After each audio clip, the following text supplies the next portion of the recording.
আসসালামু আলাইকুম। আপনি কি জানেন প্রবাস জীবনের গল্পটা? না, আপনি প্রবাস জীবনের গল্পটা জানেন না। কারণ আপনি তো প্রবাসে থাকেন না। প্রবাস জীবনের গল্পটা ওরাই জানে যারা প্রবাসে থাকে বা প্রবাসে থেকেছিল কখনো। তারাই শুধু প্রবাস জীবনের গল্পটা জানে। প্রবাসীদেরকে কেউ বুঝতে চায় না, কেউ বোঝেও না। আর প্রবাসীরা বোঝাতেও পারে না। কারণ এই জিনিসগুলি আসলে বোঝানো সম্ভব না। তো আমি আপনাদের সামনে ছোট্ট একটি গল্প বলবো। আশা করি মনোযোগ সহকারে গল্পটা শুনে যাবেন। আপনারা এখান থেকে অনেক কিছুই শিখতে পারবেন। যারা প্রবাসে আছেন এবং যারা প্রবাসে আসবেন বলে চিন্তা ভাবনা করেছেন, আর যারা প্রবাসে 10 বছর 15 বছর হয়ে গেছে, অনেকেই এখন পর্যন্ত এই বিষয়গুলি বুঝতে পারেন নাই। আশা করি তারাও বুঝবেন, তাদেরও উপকারে আসবে।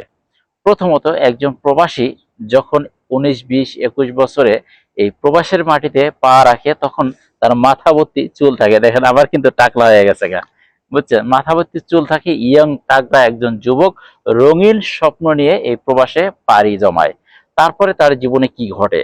সে যেই টাকা পয়সা ইনকাম করে, যাই কিছু করে, সবকিছু সে বাড়িতে দিতে থাকে এবং বাড়ির লোকজন প্রথমে তার কিছু দেনা পেনা করে আসে, কিছু ধার দেনা তো করে আসে। আমাদের দেশের মানুষ তো আমরা জানেনই যে আমরা তো অত টাকা পয়সার মালিক না, তাহলে তার আমরা প্রবাসে আসতাম না।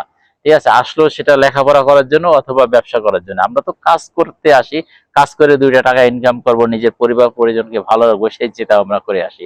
তো কিছু ধার দেনা করে আসে, সেটাকে দিতে হয়। তো আস্তে আস্তে সেটা দেয়। দেওয়ার পরে ছোট ভাই অথবা ছোট বোন এরা যদি থাকে, তাদের পড়াশোনা, তারপরে তাদেরকে বিয়ে শাদী, তারপরে বাড়িতে একটা ঘর, এগুলি দেওয়ার পরে তারপরে এইভাবে করতে করতে 2 4 5 বছর চলে যায়। তারপরে সে হয়তো ছুটিতে দেশে যায়, যাওয়ার পরে সে একটা বিয়ে শাদী করে। বিয়ে শাদী করার পরে আহ, তখন থেকেই এই সমস্যাটা বাড়ে। যখন বিয়ে শাদী করে, তখন বউ বলে যে তোমার তো ভবিষ্যৎ আছে, তোমার এখন ছেলে মেয়ে হয়েছে, ঠিক আছে, তাদের ভবিষ্যৎ আছে।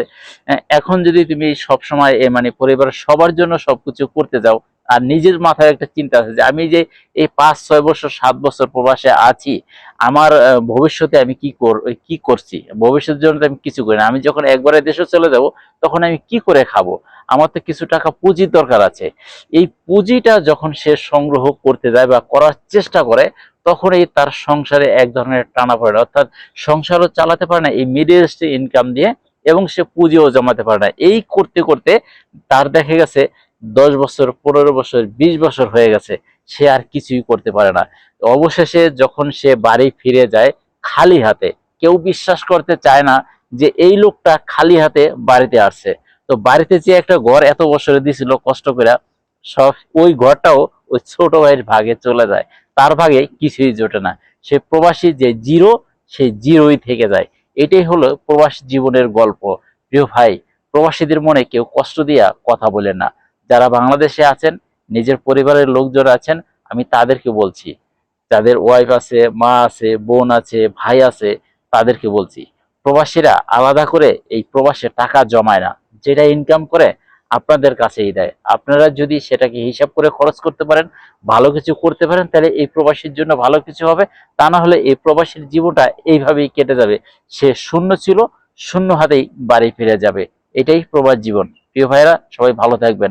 আমার গল্পটা যদি ভালো লেগে থাকে, তাহলে ভিডিওটি শেয়ার করে অন্যকে দেখার সুযোগ করে দিবেন। আর এইরকম সুন্দর সুন্দর গল্প পেতে চাইলে আমার পেজটাকে ফলো দিয়ে পাশে থাকবেন। ধন্যবাদ সবাইকে।